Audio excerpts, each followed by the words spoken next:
Hello, I'm doing a book review, and the book I want to review is Memnoch the Devil by Anne Rice. Now, this was published in 1995, and this is the fifth book of Anne Rice's horror/dark fantasy series, The Vampire Chronicles. The first four books in this series being Interview with the Vampire Lestat, The Queen of the Damned, and The Tale of the Body Thief. Now, I've already reviewed the first four books in this series, and I'll leave links in the description below to where you can check out those reviews. Now, I remember hearing that Rice intended for this to be the final book in the series. It obviously wasn't. She ended up doing, I think, like 8 or 9 more after this. But if this were the final book in the whole Vampire Chronicles saga, I actually think this would have been a very interesting conclusion. I can't say it would have necessarily have been a satisfying conclusion, but it would have been an interesting conclusion nonetheless. I know a lot of people feel the exact opposite, because I know at the time this came out, this was actually a very polarizing book, and I think even to this day, this is still one of the lower-ranked Vampire Chronicles novels. Now, I used to actually consider this to be my second favorite of the series behind Queen of the Damned, but upon this reread, I still like the book a lot, but I do think it's a deeply flawed novel. Of the first 5 books, I think it's probably the most flawed. There's a lot of stuff in this book that I think Rice could have done a little bit better. At the same time, I still think it's a fascinating book and a really fascinating exploration of religion and sort of the correlation between religion, particularly Catholicism, and suffering. Now, I think a lot of people felt that this book leaned too heavily into the religious aspect. Now, I would argue religion has always been a theme in the Vampire Chronicles novels, but the first 3 books, I would say, were written from a more secular point of view. Now, in the first few books, there were a lot of philosophical musings about the possible existence or non-existence of God, and how does a vampire approach religion? A being that if it plays its cards right will never die, therefore will never have to worry about some divine punishment or even reward in the afterlife because, again, if a vampire plays his cards right, he will never have to deal with an afterlife. And the vampires in Anne Rice's literary universe are just as in the dark about the existence of God as humans are. But the vampires in these books just sort of assumed that there probably isn't a God, and even if there is, it doesn't matter to us. And in the first 3 books, religion was presented as something that is actually holding humanity back from reaching its full potential by relying on a belief or reliance in God. But you'll notice in Book 4, Tale of the Body Thief, the attitude towards religion does sort of shift, where the character of David Talbot tells that story of that time he was in Paris and he thought he saw God and the devil sitting at a table having a conversation, and David Talbot presented the idea that there probably is a God, and again, the attitude towards religion was definitely shifting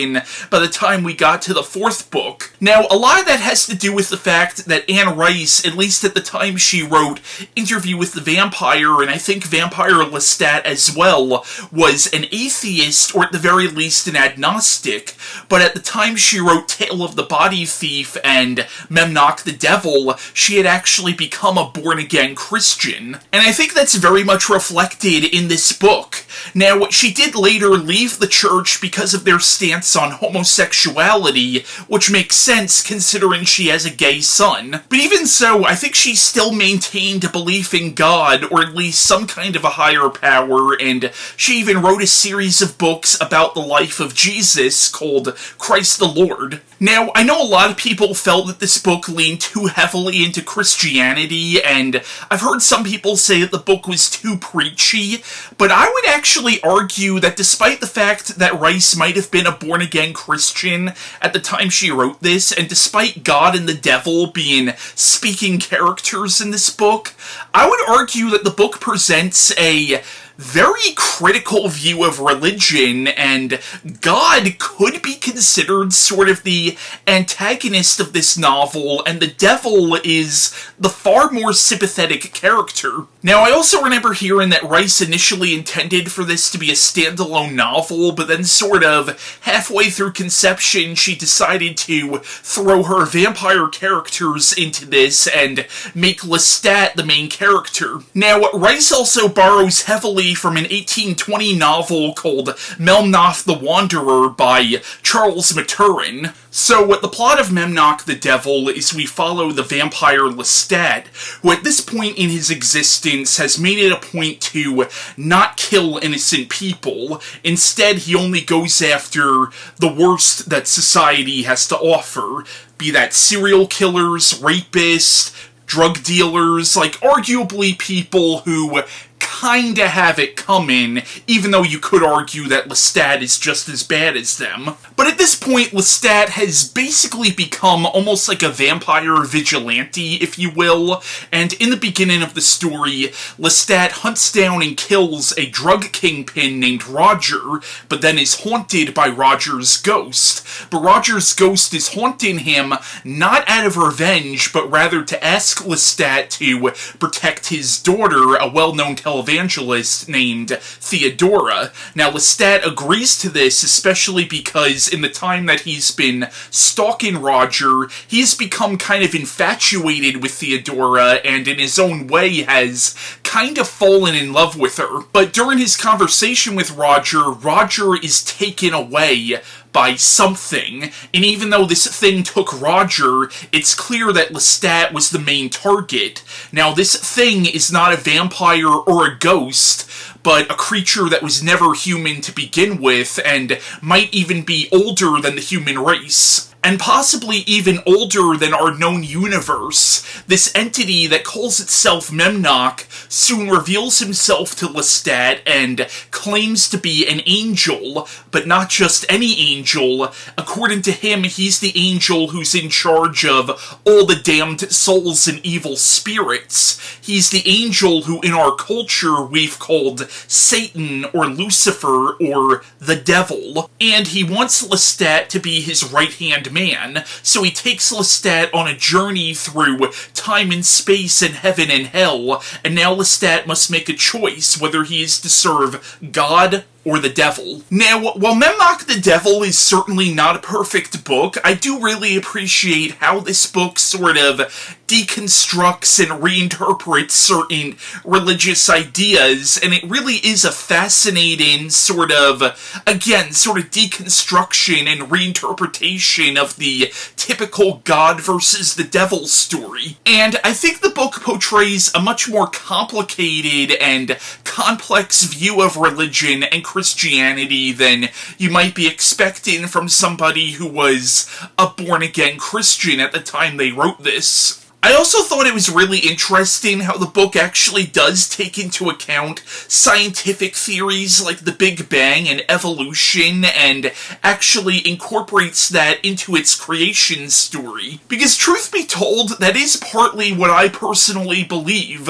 I do believe in a god, or at least some kind of a higher power, but I don't disregard, or at least I try not to disregard, actual science. I still believe that life evolved on this planet over millions of years, and that humans evolved from the primates. I don't believe the whole story of Adam and Eve, at least not on a literal level. I take that story much more as an allegory. I thought it was really interesting how the book portrayed evolution as actually being a part of God's plan, but at the same time, and this goes to the book portraying God in a much more critical light, is it really? Because the book also implies that evolution and the eventual emergence of humans on this planet might have been a complete accident that God never planned on, and he just sort of went along with it. And in a way, that's sort of the true horror of this story is, if there truly is a God, if our reality was truly created by some kind of omniscient, omnipresent being, What if that being doesn't know what the hell it's doing? And where does that leave humanity if we are truly just a cosmic accident that God never planned on? And if we're to believe Memnoch's side of the story, it was actually Memnoch the Devil who had to convince God to start giving a shit about humanity. Because Memnoch noticed after early humans died, their consciousness continued on after death, that they actually had souls, but God didn't really seem to pay attention to this, and these souls just sort of became lost in the ether, and it was actually Memnoch who said, "Listen, these people are suffering. You need to save them. You need to start taking their souls into heaven." But when God did start to take an interest in humanity and all these different religions were built around him, was that really a good thing? Because the book does bring up all the horrible things that have been done in the name of God, in the name of religion, and does God really give a shit about that? And it's this whole idea of, do we need to suffer in order to be worthy of God? And that's partly where Memnoch's hatred of God comes from, and why God ultimately turns him into the devil. At the same time, he is arguably God's most important angel, because he's the one angel who acts as the counterbalance, who actually kind of calls God out on his own bullshit. And ultimately the story is kind of saying, to believe in God is to also hate him a little bit. The character of Theodora is also pretty interesting, how she's a televangelist who's looking for some kind of a miracle that will prove the existence of God to both her and her followers, and as she sees it, to the rest of the world. And at the end of the book, Lestat does kind of provide her with this miracle, but it's ironic that it's the devil and vampires who give her the miracle she's looking for. But at the same time, was that really a positive thing? But there's also the implication at the end that all might not have been as it seemed. Like, it certainly seems that Memnoch was real because there's physical evidence of Lestat's journey with him. There's also a scene towards the end where Lestat is approached by Margaret, who is one of the oldest vampires in existence, and she gives Lestat something that he lost on his journey with Memnoch, and it's implied that Margaret and Memnoch have had dealings in the past, because Margaret, even before she became a vampire, was able to communicate with these spirits and these non-physical entities. But at the same time, was Memnoch truly the devil, or was he simply a trickster spirit that was sort of posing as the devil and given Lestat this vision that's sort of loosely based on the Christian story of creation, just because that's the story that Lestat would be most familiar with? And I like that the book leaves that implication, but doesn't fully answer that question. Now, of course, Anne Rice continued the series after this, and I know Memnoch is mentioned in the later books, but as far as I know, he never made another physical appearance in the series. But yeah, Memnoch the Devil, it is a flawed book, but I think it's a really interesting read. I can kinda understand why so many people didn't like this, especially if you're not interested in religion at all, then this book definitely is not going to appeal to you. I can also understand how if you just want sort of a fun story featuring Anne Rice's vampire characters, having this sort of philosophical rumination on religion might be kind of off-putting, but I would argue philosophy was always a theme in the Vampire Chronicles series, even from the very beginning. But again, if this subject matter does not appeal to you, then I can understand why you wouldn't really like this, but personally, I did really enjoy this book, warts and all. Now, before I end this video, I want to cut to two friends of mine, Christian Feliciano and Allen Gunnels, giving their thoughts on Memnoch the Devil. There are only a few books that I get really jealous of, where I wish I was the one who wrote the book. And Memnoch the Devil is one of those books. I really wish I had written this book, man. And I do have a character of my own who, he's not a vampire, but would be perfect to take the place of Lestat and go through the journey that the character goes through in this book. And I wish I had written this book. This is one of the ones I'm really jealous of. And I rarely say that about books or movies or comic books or whatever. But when I do, it's just like, I wish I had thought of that. Because it's just a fantastic idea to take Lestat, who is questioning his morality, and have him meet the devil. And then the devil takes him through the journey, through heaven. He takes him on a journey through hell. He shows him the past. He shows him everything that's happened. He shows him the crucifixion of Jesus, which is, it's just really cool how what Anne Rice did in this book. She takes him through all this stuff, and of course it drives Lestat, insane. But I love the story of this book. I really do, and especially because I'm a fan of Dante's Inferno. That is one of my favorite books of all time. The Divine Comedy in general. I love the Divine Comedy. Dante wrote a masterpiece, and I read it many times. I love Dante's Inferno, and this is pretty much what Dante's Inferno is. Yes, it expands it more in the sense that he's shown a lot more in this than Dante was, obviously, in his time. But it's just great how she was able to take that storyline and put it with Lestat.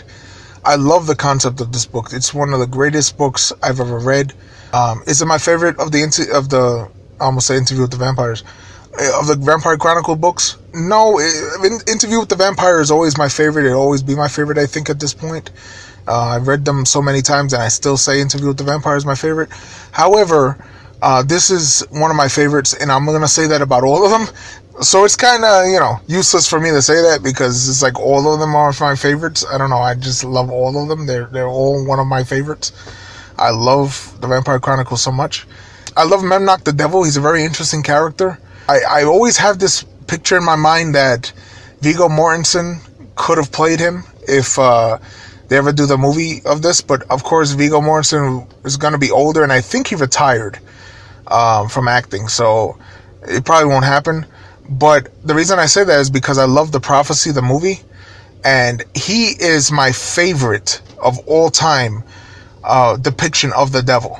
I think the way he plays Lucifer in The Prophecy is my favorite version of Lucifer. I think that is perfect. I think he's just perfect as the devil. I think that's how the devil would be if you met him. Like, that is just cool how that movie was able to do that. Well, this, to me, Memnoch the Devil, he's just as cool. He just really is a cool character. And yes, he's not the same devil as the devil that we all know, but that's just whatever. The devil's been interpreted so many times, and I love that. I know that this book, or at least I heard that this book had caused controversy because of the scene with Jesus Christ in it. But that's, hey, any book can cause controversy. There's nothing wrong with that. And if you are religious and you don't like to see things like that in your fiction, you don't like to see any depictions of your religion in fiction, you don't like to see it interpreted any other way than what you know, I might caution you on reading this book. But just know that I myself am a Catholic, and I can read this book fine. I can read it just fine. I have no problem with that. I love what she did with this. I love when people can take interpretations of religion and just write fiction about it. I don't care, what they do with it. I don't care how they interpret things. I don't care how they change characters. I don't care what new messages they put in it. I'm cool with that. I think everybody has the right to do that, and I'm fine with it. And I love Memnoch the Devil. This is a great, fantastic book. Everybody should check it out. I highly recommend everybody check this out. If you've never read any of the Vampire Chronicles, you might be able to jump onto this, because it does reference to the other books, but it's not so much so that you need to read the other books in order to understand this one. So you could kind of jump on it just to see if you like it or not, because like I said, it is pretty much like Dante's Inferno. It does have a beginning, a middle, and an end. But it does mean more if you do read the other ones. You'll understand why Lestat gets to the point where he is in the beginning of this book, and then of course you'll understand it by the end of the book why he becomes the way he is in the end of the book. And I think, from what I heard, that this was supposed to be the last one, so you'll understand. Knowing that, you'll understand the ending a lot more, and I do appreciate that. I think Anne Rice was fantastic. I'm glad she kept writing, but I'm just saying I love that she was able to make this book so accessible to people. And yeah, so yeah, thank you so much for everything, and yeah, bye-bye. Hello out there, Allen Gunnels here. My friend Christian asked me if I would do a short video giving my thoughts on the Anne Rice novel Memnoch the Devil. And I'm kind of excited to talk about it because this is a book I have an interesting relationship with, and my feelings on it are complex and changeable, to be honest. I originally read this book when it was first released in hardcover in 1995, which was more years ago than I want to think about. And a little bit of a history lesson for those of you younger viewers out there. When Memnoch the Devil was released, which was about a year after the Interview with the Vampire movie with Tom Cruise and Brad Pitt came out, Anne Rice announced that this was probably going to be the final book of the Vampire Chronicles series. So when I read this book, I read it as a finale of the series. As it turns out, it was not. She ended up writing many more books in the series after that. So, that turned out to be erroneous, but that actually did color my initial reactions of this book because I was reading it as a finale. And as a finale, it really did not work for me. It did not feel like a coming together of themes. It did not feel like there was any closure. The majority of the characters I had come to love over the previous 4 books didn't even appear. So it left me very disappointed thinking that this was the end of this literary world. So I ended up not really being crazy about that. Actually, in the front, I see I had given it 3 stars, which I think at that time I was doing out of a 5-star rating system. And, now I can look back at it in retrospective with the series as it continued and see this not as a finale, but just another leg of the journey.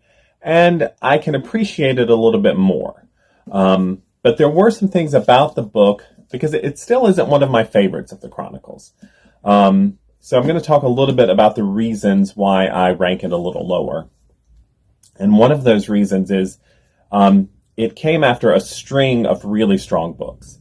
Books 2 and 3, The Vampire Lestat and Queen of the Damned, I thought were in many ways the pinnacle of the series. Those 2 really packed a punch and were full of so much rich history and mythology and lore. I loved those. And that was followed up by the 4th book, The Tale of the Body Thief, which to me was just a grand adventure of a book. It was just exciting and fun and interesting. And so I went into this with all those high expectations. And this one was, much different. It was very metaphysical. It was very spiritual. There was a lot of religion and philosophy in there, which I'm not against in a book, but I was comparing it to those other books, which isn't always fair to a book, even in a series. It really should be judged on its own merit, but I was, and I found it lacking in those regards. The premise is interesting. A being comes to Lestat, presents himself as the actual, literal devil of Christian mythology, and wants to take him on this journey through time to sort of make his case, like why he is the wronged party, why, the devil as he has been presented in our society hasn't gotten his fair justice or his due. And I did like all that. But it got a little much at times. It got a little so heavy on the philosophy and the moral questions that sometimes I felt like it kind of lost the story. And at the time, when I first read this, the ending bothered me because there was an inconclusiveness to it. It left Lestat questioning if the things he had been shown were real or if they had been fabricated to win him over. And at the time when I read this, when I was, I would have been in my early 20s, I didn't like that in a story. I've come to learn Anne Rice does like that. She loves ending a book with questions, with the characters questioning how much of what they experienced was real. And as I've gotten older, I've grown to love that. I love a little bit of ambiguity, not wrapping things up, leaving questions hanging, because in some ways I think that makes a book more haunting. It keeps it in your mind because in some ways it's still kind of open.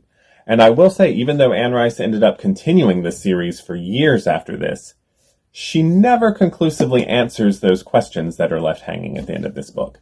And now, as a 50-year-old man, I actually really appreciate that. I did not appreciate that when I read it.